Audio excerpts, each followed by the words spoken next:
Okay, सो ये next topic is quantum yield और quantum efficiency. ठीक है, अब देखो स्टॉक आइंस्टाइन हमने अभी भी पढ़ा। स्टॉक आइंस्टाइन ने क्या बोला कि एक सपोज कोई भी आपके पास मैटर है, ठीक है, उसके ऊपर आप रेडिएशन फॉल करवाते हो तो इसमें से एक मॉलिक्यूल जो है वो एक फोटोन को एब्जॉर्ब करेगा, मतलब देयर शुड बी 1:1 रिलेशनशिप। ठीक है, लेकिन ये 1:1 रिलेशनशिप ना हर बार नहीं प्रोडक्ट होता। मतलब कई बार क्या होता है कि आपका जो एक मॉलिक्यूल, मतलब आप बोल सकते हो इन जनरल कि कई बार बहुत कम अमाउंट ऑफ रेडिएशन एब्जॉर्ब होती है लेकिन प्रोडक्ट आपका बहुत लार्ज अमाउंट में बनता है। मतलब प्रोडक्ट नहीं बोल सकते कि हमारा रिएक्शन जो है वो लार्ज यील्ड में होता है। ठीक है, और कई बार क्या होता है कि अब बहुत ज़्यादा अमाउंट ऑफ रेडिएशन एब्जॉर्ब होती है लेकिन रिएक्शन जो आपका है वो बहुत कम अमाउंट में होता है। तो मतलब इसमें फिर 1:1 रिलेशनशिप तो नहीं ना हुआ। अब ऐसा क्यों होता है कि सपोज आपके पास बहुत कम अमाउंट ऑफ रेडिएशन हुई है, एब्जॉर्ब हुई है, लेकिन उसने बहुत अमाउंट में रिएक्शन दे दिया। तो वैसा क्यों होगा कि सपोज एक फोटोन एब्जॉर्ब हुआ, ठीक है, उसने एक मॉलिक्यूल को एक्टिवेट किया। अब हो सकता है ना उस एक्टिवेटेड मॉलिक्यूल ने अपने सराउंडिंग मॉलिक्यूल्स को भी एक्टिवेट कर दिया हो। अगर बहुत सारे मॉलिक्यूल्स एक्टिवेट हो गए तो ऑब्वियसली जो प्रोडक्ट है वो लार्ज अमाउंट में मिलेगा ना। ठीक है, दूसरे केस में है कि अगर सपोज आपका बहुत ज़्यादा अमाउंट ऑफ फोटोन जो है लाइक एब्जॉर्ब हुए हैं लेकिन आपको प्रोडक्ट बहुत कम अमाउंट में मिला, तो उसका रीज़न क्या हो सकता है कि हो सकता है कि जो एब्जॉर्ब्ड मॉलिक्यूल है उसने अपनी एनर्जी को रीएमिट कर दिया, उसने रेडिएशन को रीएमिट कर दिया, तो वो प्रोडक्ट तो देगा ही नहीं, तो रिएक्शन होगा ही नहीं। मतलब जितने चाहे नंबर ऑफ फोटोन्स एब्जॉर्ब करी जाए लेकिन उनको रीएमिट करता जाएगा तो रिएक्शन थोड़ा होगा। ठीक है, तो these might be the reasons. ठीक है, तो इन सब के कारण एक नई टर्म इंट्रोड्यूस्ड हुई, क्वांटम यील्ड। ठीक है, क्वांटम यील्ड बेसिकली क्या होती है? क्वांटम यील्ड में उन्होंने बोला कि हमने सिर्फ फोकस करना है कि कितने नंबर ऑफ रिएक्टिंग मॉलिक्यूल्स हैं। ठीक है, तो मतलब जो मॉलिक्यूल्स रिएक्ट कर रहे हैं हमने उनको काउंट करना है, ना कि जो हमारे एक्टिवेट हुए हैं सिर्फ। क्योंकि एक्टिवेटेड तो आगे बहुत सारा को एक्टिवेट कर सकते हैं, या एक्टिवेटेड जो है वो हो सकता है अपनी एनर्जी रीएमिट कर दे। ठीक है, तो वो रिएक्शन तक बात नहीं पहुंचती। तो रिएक्शन के लिए हमें कि हमारे कितने मॉलिक्यूल्स रिएक्ट किए हैं एक टाइम में और कितने फोटोन्स एब्जॉर्ब किए एक टाइम में, that will gives you the basically quantum yield. Clear है? ओके, नाउ स्टॉक आइंस्टाइन ने क्वांटम यील्ड, अच्छा देखो, अगर सपोज एक मॉलिक्यूल एब्जॉर्ब हुआ स्टॉक आइंस्टाइन के अकॉर्डिंग, तो उसने एक मॉलिक्यूल ने एक फोटोन को एब्जॉर्ब किया तो क्वांटम यील्ड 1 आएगी। बेसिकली क्वांटम यील्ड 1 ही होती है। ठीक है, मैक्सिमम केसेस में 1 ही आती है, लेकिन फिर से ये वेरिएशन शो करती है। ठीक है, क्वांटम यील्ड आपकी हमेशा याद रखो, ये पेपर में क्वेश्चन भी आ सकता है। ये 1 से कितनी डेविएट कर सकती है? ये 1 से नीचे जा सकती है 0.2 तक, और ये 1 से आगे इंक्रीज कर सकती है 10⁻⁶ तक। मतलब इतना इंक्रीज इसमें आ सकता है। ठीक है, तो अगर ये अपनी क्वांटम यील्ड इंक्रीज करेगी तो उसको बोलेंगे हाई क्वांटम यील्ड। ठीक है, अगर ये अपनी क्वांटम यील्ड को डिक्रीज करेगी 0.2 तक या किसी भी एक्सटेंट तक, उसको बोलेंगे लो क्वांटम यील्ड। ठीक है, नाउ अब देखो, क्वांटम यील्ड 1 वाला कॉन्सेप्ट सिर्फ प्राइमरी प्रोसेसेस तक होता है। ठीक है, क्यों? क्योंकि देखो स्टॉक आइंस्टाइन ने बोला कि एक मॉलिक्यूल एक फोटोन को ये एब्जॉर्ब करेगा, तो ये सिर्फ प्राइमरी प्रोसेसेस के लिए होता है। बेसिकली 2 प्रोसेसेस होते हैं फोटोकेमिकल रिएक्शंस में, प्राइमरी एंड सेकेंडरी। ठीक है, उनको हम आगे बढ़ते हैं। जो आपका बेसिक, मतलब जैसे आपका कोई न्यूट्रल मॉलिक्यूल है, उसके ऊपर कोई रेडिएशन आई, वो एक्टिवेट हो गया, उसको बोलते हैं प्राइमरी प्रोसेस। लेकिन वो एक्टिवेटेड मॉलिक्यूल आगे अपने कितने सराउंडिंग मॉलिक्यूल्स को एक्टिवेट करता है या अपनी एनर्जी रीएमिट करता है, मतलब वो अपने अगले स्टेप में जो जो भी काम करता है उन सब प्रोसेस को सेकेंडरी प्रोसेसेस बोलते हैं। ठीक है, क्लियर है? Now comes to primary and secondary process. Now we are going to study it in detail. ठीक है, तो प्राइमरी प्रोसेस देखो क्या होते हैं। वो वाले प्रोसेस फोटोकेमिकल रिएक्शंस में या फोटोकेमिकल दिस प्रोसेस में आपका जो न्यूट्रल मॉलिक्यूल है उसने लाइट एब्जॉर्ब की, वो एक्टिवेट हो गया, ये प्राइमरी प्रोसेस है। ठीक है, सेकेंडरी प्रोसेस है कि अब ये एक्टिवेटेड मॉलिक्यूल आगे फर्दर कितने रिएक्शंस देगा, उनको क्या बोलते हैं? Secondary processes. ठीक है, ये था प्राइमरी प्रोसेस। सपोज एग्जांपल ले ली हाइड्रोजन आयोडाइड की। ठीक है, तो ये क्या करेगा? HI, ठीक है, प्राइमरी प्रोसेस में क्या हुआ, इसके ऊपर जो लाइट फॉल की, ठीक है, और इसने क्या कर दिया, इन दोनों में से सपोज आयोडीन को एक्टिवेट कर दिया, ठीक है, हाइड्रोजन और आयोडीन क्या हो गए, आयोडाइड अलग अलग हो गए, ठीक है। सेकेंडरी प्रोसेस में क्या होगा, अब ये जो एक्टिवेटेड आयोडीन है, ठीक है, ये क्या करेगा, हाइड्रोजन के साथ कंबाइन करके, या फिर हो सकता है कि आपका हाइड्रोजन आयोडाइड के साथ, एक्चुअली बेसिकली यहाँ पे अच्छा ही आएगा, ठीक है, हाइड्रोजन आयोडाइड के साथ कंबाइन करके, वेट,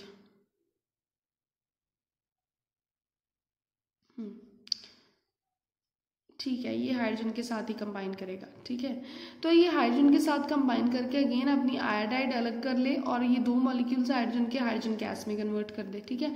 और या फिर क्या हो सकता है कि ये जो एक्टिवेटेड आयोडीन है ये आपस में कंबाइन करके टर्मिनेट कर दे, मतलब एक्टिवेशन के बाद जो भी प्रोसेसेस हो रहे हैं उनको क्या बोलते हैं, सेकेंडरी प्रोसेसेस। क्लियर है? Okay, now comes to some examples of photochemical reactions, ठीक है।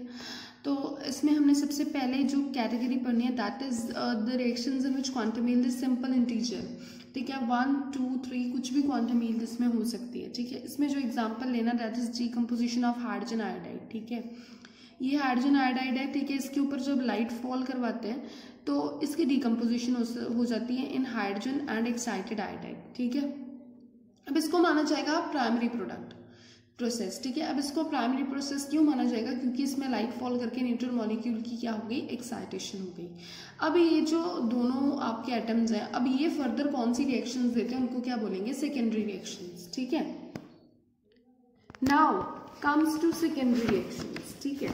अब इसकी सेकेंडरी रिएक्शंस क्या होंगी, देखो पहले तो आपको जो सिंपल हाइड्रोजन है वो हाइड्रोजन आयोडाइड के साथ रिएक्ट करके मॉलिक्यूलर हाइड्रोजन दे देगा, ठीक है।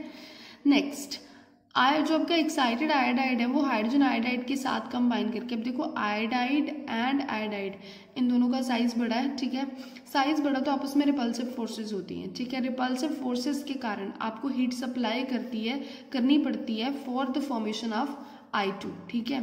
तो I2 के लिए हीट सप्लाई करनी पड़ेगी, तो ये कौन सा प्रोसेस होगा, एंडोथर्मिक प्रोसेस, ठीक है। वेयर एज जब आप हाइड्रोजन हाइड्रोजन कंबाइन करते हो, मतलब मॉलिक्यूलर हाइड्रोजन बनाते हो, तो वो आपका एक्सोथर्मिक प्रोसेस होता है, ठीक है। Again when iodide simple combine कर जाएंगे, ठीक है। अच्छा, उससे बाद वाला आपका रिएक्शन आता है हाइड्रोजन प्लस आयोडाइड, वो आपका हाइड्रोजन आयोडाइड बनाता है, ठीक है। अब ये आपका एक्सोथर्मिक प्रोसेस होता है। एक्सोथर्मिक क्यों होता है, because hydride is positively charge and iodide is negatively charge, तो पॉजिटिव नेगेटिव में अट्रैक्टिव फोर्सेस के कारण हीट जो है इवॉल्व आउट होती है, जिधर हीट इवॉल्व आउट होती है वो कौन सा रिएक्शन होता है, एक्सोथर्मिक रिएक्शन होता है। क्लियर है? अब आप देखो, एक आपका सेकेंड भी एक्सोथर्मिक है, ठीक है, सॉरी सेकेंड आपका हाईली एंडोथर्मिक है, ठीक है। और मतलब अगर ये एंडोथर्मिक है तो आपको हीट सप्लाई करनी पड़नी है, तो मतलब ये ऑर्डिनरी टेम्परेचर पे तो ये वाला रिएक्शन होगा ही नहीं ना, ठीक है। अच्छा, अगर आप थर्ड एंड फिफ्थ पे आओ, थर्ड एंड फिफ्थ आपके क्या है, एक्सोथर्मिक, ये मतलब हीट प्रोड्यूस करेंगे, ठीक है। अच्छा, अब आप लोग आओ फर्स्ट एंड फोर्थ पे। फर्स्ट एंड फोर्थ आपकी सेकेंडरी रिएक्शंस हैं जो आपकी ऑर्डिनरी टेम्परेचर पे हो रही हैं, ठीक है। तो हम लोग कंसिडर करेंगे सिर्फ फर्स्ट एंड फोर्थ को, ठीक है। लिख दिया उसको, फर्स्ट भी लिख दी और ये फोर्थ भी लिख दी, ठीक है। ये आपकी प्राइमरी रिएक्शन है जो हमने पहले पढ़ी। अब इसका सबका ओवरऑल रिएक्शन लिखना, लेफ्ट हैंड साइड पे जो भी सेम होता है राइट हैंड साइड के साथ वो कट डाउन हो जाते हैं। ये आयोडाइड इसके साथ कट हो गया, ये वाला इसके साथ, ठीक है, ये हाइड्रोजन इसके साथ कट हो गया। अब बचा क्या, हाइड्रोजन आयोडाइड के दो मॉलिक्यूल्स प्लस लाइट प्लस इधर क्या बचा, H2 + I2, ठीक है। तो ये रिएक्शन हो गई। अब क्योंकि इसमें दो मोल्स जो हैं, दो मॉलिक्यूल्स जो हैं आपके, मतलब दो मॉलिक्यूल्स जो आपके हैं वो दो फोटॉन्स को एब्जॉर्ब करेंगे ऑब्वियसली, तो इधर आपकी क्वांटम यील्ड क्या आएगी, 2 आएगी। क्लियर है? तो 2 इज इंटीजर, तो that's why it is categorised under integer category. Clear है? comes to second category that is photochemical reactions in which quantum yield is low, ठीक है। इसमें सबसे पहला एग्जांपल है, सबसे कॉमन एंड इम्पॉर्टेंट एग्जांपल आपका है हाइड्रोजन ब्रोमाइड का, ठीक है। इसमें क्या होता है, देखो कॉम्बिनेशन हो रहा है इसका हाइड्रोजन एंड ब्रोमाइड का। सेकेंडरी प्राइमरी प्रोसेस क्या होगा, जिसमें HBr बनता है, ठीक है, this is your primary process, sorry this is your general reaction.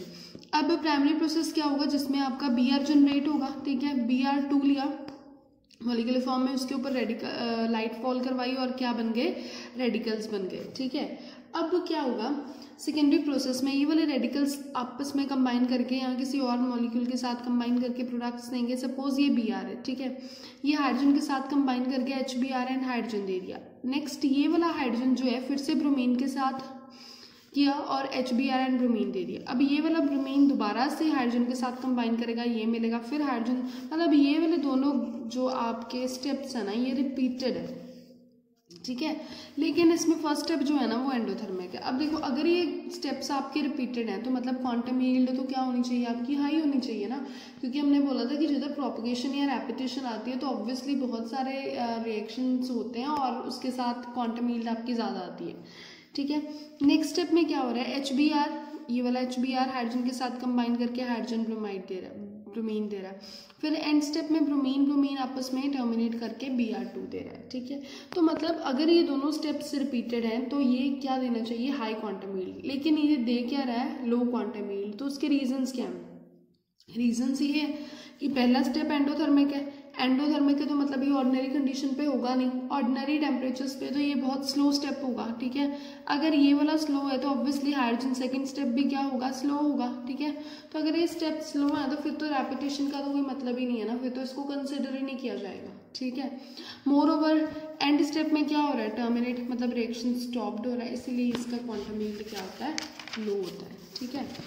Next comes to photolysis of ammonia, ठीक है। अमोनिया की क्या करनी है, फोटोलिसिस। तो इसका ना क्वांटम यील्ड आपका आता है 0.25, मतलब लो क्वांटम यील्ड, ठीक है। जब इसके ऊपर लाइट फॉल करवाते हैं NH2 एंड हाइड्रोजन बनता है, फिर NH2 कंबाइन करके नाइट्रोजन गैस एंड हाइड्रोजन, फिर NH2 कंबाइन करके या फिर क्या दे देते हैं, N2H4, ठीक है, या फिर हाइड्रोजन कंबाइन करके हाइड्रोजन H2 मॉलिक्यूलर फॉर्म में NH2NH NH3। अगेन यहाँ पे क्या हो गई, रिवर्सिबिलिटी, मतलब चेन टर्मिनेट कर गया। इसके कारण क्या होता है, इसकी लो क्वांटम यील्ड आती है। More over N2 and H2 सिर्फ आपके फर्स्ट एंड थर्ड रिएक्शन में ही बन रहे हैं, ठीक है। Next is photolysis of acetone, this is the formula of acetone, ठीक है। इसके ऊपर लाइट फॉल करवाते हो तो इथेन एंड कार्बन मोनोऑक्साइड मिलता है। आज इसके मैकेनिज्म के ऊपर, मतलब ये मिथाइल रेडिकल एंड क्या देता है, acetyl free radical primary process में। तो अब देखो सेकेंडरी प्रोसेसेस में इसके क्या हो रहे हैं, ये सारा, अच्छा अब ना इसका क्वांटम यील्ड वैसे 1 तो नहीं होता, 1 से थोड़ा कम होता है, लेकिन इसको 1 मान सकते हैं, ठीक है, होता वैसे इसका भी थोड़ा कम ही है। तो इसमें क्या हो रहा है, इसमें ये भी, इसका जो फ्री रेडिकल है ये भी प्रोडक्ट्स दे रहा है, ये वाला फ्री रेडिकल भी आगे प्रोडक्ट्स दे रहा है। तो इसमें ना कहीं भी चेन टर्मिनेशन भी नहीं है, अगर आप देखो तो ये आपका प्रोडक्ट नहीं है, ठीक है। तो मतलब चेन टर्मिनेशन भी नहीं है, इसके कारण इसका जो क्वांटम यील्ड है वो ऑलमोस्ट 1 हम मान लेते हैं। नेक्स्ट कम्स टू एस्टेल्डिहाइड, ठीक है, ये होता है एस्टेल्डिहाइड। इसका प्राइमरी प्रोसेस क्या है, CH3 radical and CHO radical, ठीक है। ये CH3 इसके साथ कंबाइन करके मीथेन दे देता है और अगेन ये वाला रेडिकल दे देता है, सॉरी CH3CO रेडिकल दे देता है, ठीक है। फिर ये वाला CH3 रेडिकल जो है, CH3CO रेडिकल, ये अगेन ये वाला प्रोडक्ट, मतलब ये दोबारा से कंज्यूम हो गया, ठीक है। और इसके बाद इसकी टर्मिनेशन भी है C2H6 में, ठीक है, इसकी टर्मिनेशन भी होगी। तो मतलब इसके कारण इसका भी क्वांटम यील्ड जो होता है वो थोड़ा कम ही होता है। Okay, now comes to third category, photochemical reactions with very high quantum yield, ठीक है। इसमें एग्जांपल आता है combination of hydrogen and chlorine, ठीक है, हाइड्रोजन एंड क्लोरीन HCl बनाते हैं। प्राइमरी प्रोसेस में क्या आएगा, इसमें क्लोरीन की इनिशिएशन हुई तो Cl रेडिकल बन गया, this is initiation step. Secondly क्या होगा, Cl एंड H2, ठीक है, ये Cl का रेडिकल H2 के साथ कंबाइन करके HCl बना देगा और एक H का रेडिकल बन जाएगा, ठीक है। फिर इस H का रेडिकल Cl2 के साथ कंबाइन करके HCl एंड Cl रेडिकल, ठीक है। फिर से ये वाला Cl रेडिकल H2 के साथ कंबाइन करके ये वाला प्रोडक्ट, फिर H का रेडिकल, मतलब ये दोनों स्टेप्स क्या हो गए, प्रोपगेशन स्टेप्स, रिपीटिंग स्टेप्स। अब ब्रोमीन में भी सेम केस था, बट प्रॉब्लम ये थी कि ब्रोमीन में ये वाला स्टेप एंडोथर्मिक था। एंडोथर्मिक के लिए हीट जो है आपको सप्लाई करनी पड़ती है, ठीक है, तो मतलब वो ऑर्डिनरी टेम्परेचर पे हो नहीं सकता था। अब ये एक्सोथर्मिक है, ये हीट इवॉल्व करेगा, हीट इवॉल्व के कारण ये स्टेप और भी फास्ट होगा, ठीक है, और भी फास्ट होने के कारण इसका क्वांटम यील्ड क्या आएगा, बहुत ज़्यादा आएगा। एंड में चेन टर्मिनेशन तो होनी है, लेकिन इस प्रोपगेशन के कारण और इस एक्सोथर्मिक के कारण इसकी क्वांटम यील्ड क्या आती है, बहुत ज़्यादा आती है। ठीक है, तो ये था आपका एग्जाम्पल्स। अब ना कई बार क्या होता है कि like quantum yield hydrogen and chlorine की आपकी रिड्यूस भी कर सकती है। कैसे रिड्यूस कर सकती है, अगर आप कुछ ट्रेसेस ऑफ ऑक्सीजन ऐड कर दो। ठीक है, ऑक्सीजन ऐड करोगे तो ऑक्सीजन क्या कर देगा, चेन को टर्मिनेट कर देगा। चेन को टर्मिनेट कैसे करेगा कि वो रेडिकल्स के साथ खुद कंबाइन करके प्रोडक्ट दे जाएगा। ठीक है, तो मतलब प्रोडक्ट दे के चेन को टर्मिनेट करता जाएगा। तो ऐसे कोई भी सब्सटेंसेस जो क्वांटम यील्ड को रिड्यूस कर देते हैं उनको क्या बोलते हैं, फोटो इनहिबिटर। यहाँ पे ऑक्सीजन क्या आएगा आपका, photo inhibitor. Okay, next topic is experimental determination of quantum yield. ठीक है, अब क्वांटम यील्ड को एक्सपेरिमेंटली कैसे डिटर्मिन करना है, ये इंपॉर्टेंट टॉपिक है, पेपर में आ सकता है। ठीक है, तो क्वांटम यील्ड के एक्सप्रेशन हम लोग कर चुके हैं। क्या होता है कि जितने भी नंबर ऑफ मॉलिक्यूल्स जो आपके रिएक्ट हुए हैं 1 सेकेंड में, उनको डिवाइड कर देना है कितने क्वांटास ऑफ लाइट उन्होंने एब्जॉर्ब किए। ठीक है, 1 सेकेंड में, इन दोनों को डिवाइड करके आप लोग के पास क्वांटम यील्ड आ जाती है। ठीक है, बेसिकली ना नंबर ऑफ मॉलिक्यूल्स कितने रिएक्ट हुए उसको हम रेट ऑफ फोटोकेमिकल रिएक्शन भी तो बोल सकते हैं ना। ठीक है, तो ये दोनों एक्सप्रेशंस आपके यूज़ किए जाते हैं। ठीक है, तो एक्सपेरिमेंटली डिटर्मिन करने के लिए हमें ये वाली दोनों चीज़ें चाहिए। ठीक है, मतलब हमें ये पहले डिटर्मिन करना पड़ेगा कि कितने नंबर ऑफ मॉलिक्यूल्स रिएक्ट किए हैं। ठीक है, और सेकेंडली हमें ये फाइंड आउट करना पड़ेगा कि जो आपके नंबर ऑफ मॉलिक्यूल्स रिएक्ट किए हैं उन्होंने कितनी इंटेंसिटी ऑफ लाइट एब्जॉर्ब की है, कितने क्वांटास ऑफ लाइट एब्जॉर्ब किए हैं। ठीक है, तो मैं दोबारा से एक बार बता रही हूँ, ये होता है ना सैंपल। ठीक है, इसके ऊपर रेडिएशन आती है, रेडिएशन रिफ्लेक्ट बैक भी करती है, एब्जॉर्ब भी करती है, ट्रांसमिट भी करती है।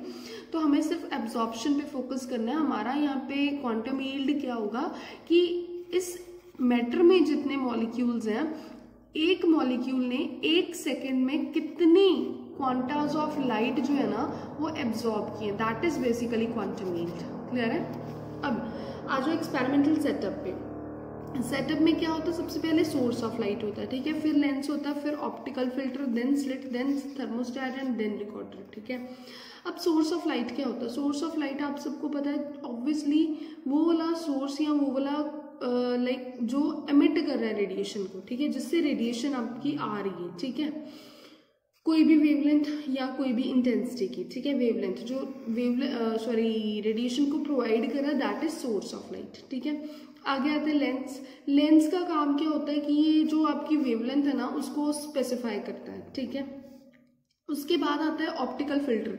ऑप्टिकल फिल्टर क्या होता है, इसको मोनोक्रोमेटर भी बोलते हैं। ठीक है, ये क्या करता है कि ये सारी रेडिएशंस को कट ऑफ करके सिर्फ ऐसी रेडिएशन को अंदर जाने देता है जिनकी आपको वेवलेंथ लाइक डिजायर्ड वेवलेंथ की जो रेडिएशंस है ना सिर्फ उनको अंदर जाने देता है। ठीक है, स्लिट का काम क्या होता है, स्लिट क्या करती है कि आपकी जो मोनोक्रोमेटिक रेडिएशंस आ रही है ना वो फाइन बीम में आए, मतलब वो एक प्रॉपर सीक्वेंस में आए। ठीक है, स्लिट। उसके बाद आता है थर्मोस्टेट। अब थर्मोस्टेट क्या होता है, थर्मोस्टेट में बेसिकली सेल पड़ा होता है। ठीक है, इसमें आप अपना सैंपल रिएक्टेंट्स रखते हो ताकि आप लोग मतलब इसमें आपका रिएक्शन होता है, बेसिकली ये रिएक्शन चैम्बर है। ठीक है, थर्मोस्टेट इसलिए कि आपका टेम्परेचर जो है कॉन्स्टेंट रहे। ठीक है, उसके बाद आता है रिकॉर्डर। अब recorder is the most important part in this. ठीक है, रिकॉर्डर क्या करता है, रिकॉर्डर आपकी जो ट्रांसमिटेड लाइट्स है उनकी इंटेंसिटी बताएगा। ठीक है, क्योंकि हमारे पास इंटेंसिटी आएगी, यहाँ से हम निकालेंगे कि हमारे कितने नंबर ऑफ मॉलिक्यूल्स जो हैं 1 सेकेंड में रिएक्ट किए। ठीक है,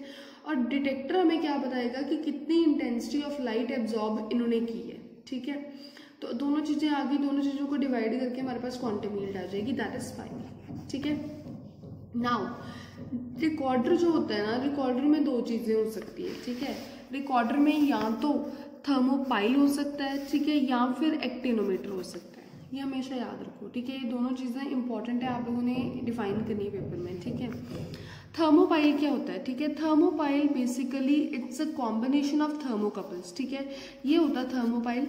इसमें होता क्या है, इधर से रेडिएशन आ रही है। ठीक है, ये आपके पास एक मेटल स्ट्रिप होगी। ठीक है, मेटल स्ट्रिप के साथ क्या लगे होंगे, ये थर्मोकपल्स, इनको बोलते हैं, ये जो ऑल्टरनेट लगे हुए हैं इनको बोलते हैं थर्मोकपल्स। ठीक है, उसके बाद ये कनेक्टेड होते हैं किससे, मिली एमीटर से। ठीक है, मिली एमीटर का काम क्या होता है, करंट को बताता है कि कितना करंट आ रहा है। ठीक है, तो बेसिकली होना क्या है, देखो जब रेडिएशंस आएंगी ना, ये जो थर्मोकपल्स होते हैं ना, ये दो डिसिमिलर मेटल्स के बने होते हैं, Ag एंड Bi के, ठीक है।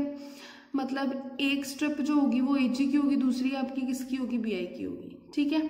तो मतलब दो डिसिमिलर मेटल्स के होते हैं। और आप लोग देख रहे होंगे कि इसका ये जो स्ट्रिप है, इसकी एक साइड मेटल स्ट्रिप से कनेक्टेड है, दूसरी साइड दूसरी तरफ है, ठीक है। अगेन इसकी भी एक साइड इसकी कनेक्टेड है, दूसरी साइड नहीं कनेक्टेड, इसकी भी एक साइड कनेक्टेड है, मतलब एक एक साइड उनकी कनेक्टेड है, दूसरी साइड उनकी कनेक्टेड नहीं है, ठीक है। तो जब रेडिएशंस आएंगी ना, ठीक है, ये इस मेटल स्ट्रिप के ऊपर फॉल करेंगी, ठीक है, और ये एब्जॉर्ब हो जाएंगी, ठीक है। मतलब ये मेटल स्ट्रिप जो इनकमिंग रेडिएशन उनको एब्जॉर्ब कर लेगा। जब रेडिएशंस एब्जॉर्ब होंगी तो टेम्परेचर जंक्शन पे राइज करेगा, ठीक है। तो एक एक जंक्शन ही कनेक्टेड है ना, ठीक है, मतलब जो वाला जंक्शन आपका कनेक्टेड है उधर तो टेम्परेचर राइज करने से ये क्या हो जाएगा, ये हीटेड हो जाएगा, ठीक है। लेकिन दूसरा एंड तो कोल्ड ही रहेगा ना, मतलब दूसरा एंड आपका कूल्ड रहेगा, मतलब वो ठंडा रहेगा, ठीक है। एक एंड आपका क्या हो गया, गर्म हो गया, दूसरा एंड जो है आपका वो ठंडा रहा, ठीक है। तो एक एंड गर्म और दूसरा एंड ठंडा हुआ तो इससे क्या होगा, करंट प्रोड्यूस होगा, ठीक है। आपने वो वाला करंट जो है उसको डिटर्मिन करना है, वो आप किससे करोगे, मिली एमीटर से, ठीक है। तो ये जो जितना इंक्रीज इन टेम्परेचर आ रहा है ना यहाँ पे, ये आपको देगा कि आपकी रेडिएशन किस इंटेंसिटी की है, ठीक है, जो एब्जॉर्ब्ड हुई है। तो बेसिकली इससे आप लोग क्या फाइंड आउट कर लोगे, इंटेंसिटी ऑफ एब्जॉर्ब्ड रेडिएशन, ठीक है, कि जो आपकी एब्जॉर्ब्ड रेडिएशंस हो रही हैं उनकी क्या इंटेंसिटी है। क्लियर है। ये हो गया थर्मोपाइल से आप कैसे कर सकते हो डिटरमिन। नेक्स्ट आता है कि अगर आपका रिकॉर्डर में आप केमिकल एक्टिनोमीटर भी यूज कर सकते हो, ठीक है। एक्टिनोमीटर क्या होता है, एक्टिनोमीटर से भी बेसिकली वही फंक्शन है इसका, या आप थर्मोपाइल यूज कर लो या एक्टिनोमीटर कर लो, ठीक है। थर्मोपाइल से भी आप इंटेंसिटी देखते हो, इससे भी आप इंटेंसिटी ही देखोगे एब्जॉर्ब्ड रेडिएशन की, ठीक है। इंटेंसिटी आएगी फिर ही क्वांटम यील्ड निकालोगे, ठीक है। तो जो सबसे कॉमनली एक्टिनोमीटर यूज किया जाता है वो कौन सा होता है, यूरेनिल ऑक्सलेट, ठीक है। यूरेनिल ऑक्सलेट का फॉर्मूला क्या होता है, देखो बेसिकली क्या होता है कि आपका ना इसमें ऑक्सलेट की डीकम्पोजिशन होनी, मतलब ऑक्सैलिक एसिड की डीकम्पोजिशन होनी है, ठीक है। और ऑक्सैलिक एसिड की डीकम्पोजिशन आपको बताएगी कि आपकी कितनी का इंटेंसिटी होएगी अब्जॉर्ब्ड रेडिएशन की, ठीक है। ये हमारे पास ऑक्सैलिक एसिड है, लेकिन इससे पहले हमें क्या चाहिए, यूरेनिल आयन चाहिए। यूरेनिल सल्फेट लिया, ठीक है, उसके ऊपर रेडिएशन फॉल करवाई, ये आपके पास क्या मिल जाएगा, एक्साइटेड यूरेनिल आयन, ठीक है।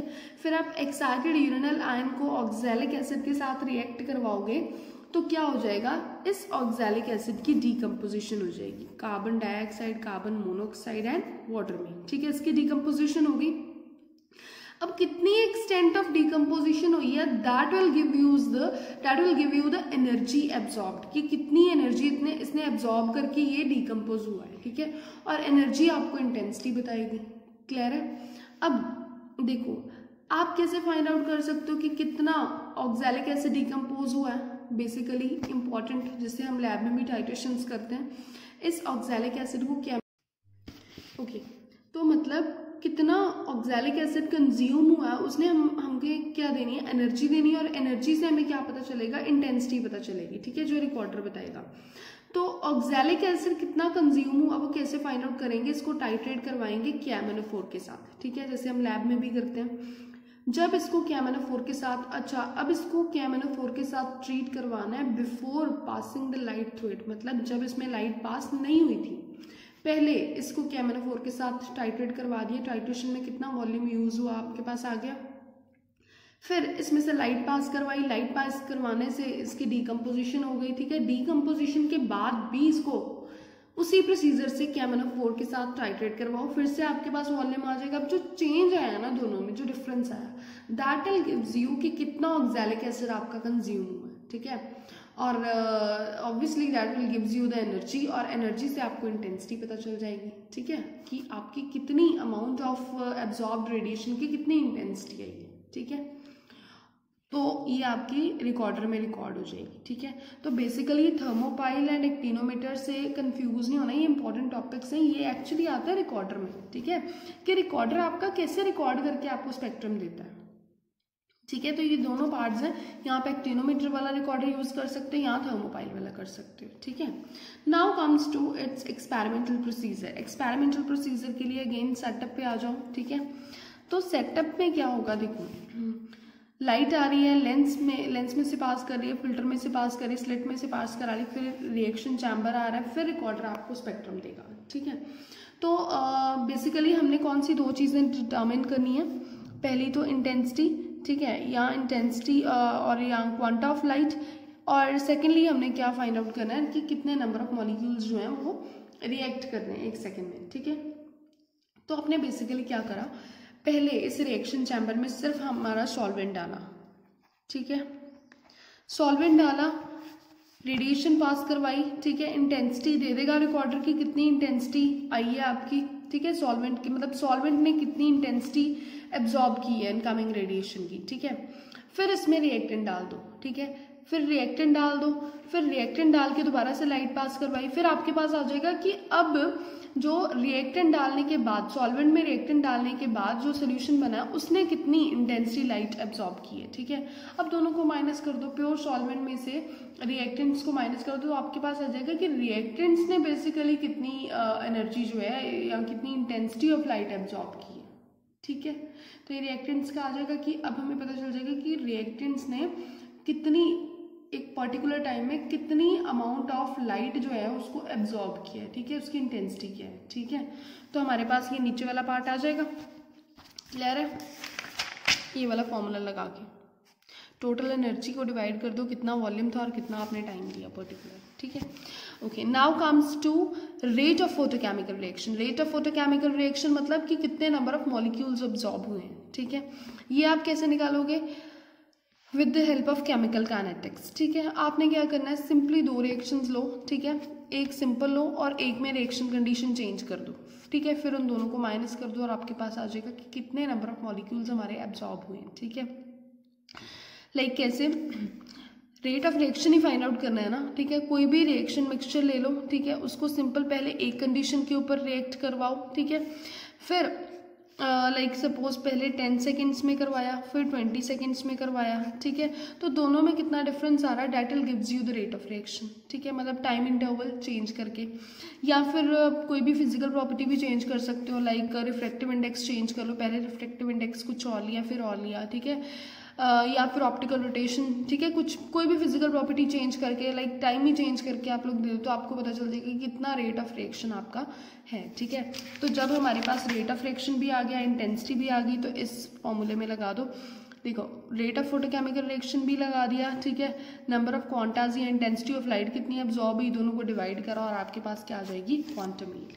तो experimentally you can determine the quantum yield with this kind of method, ठीक है कुछ नहीं है, सिंपल जस्ट डायग्राम है, ठीक है।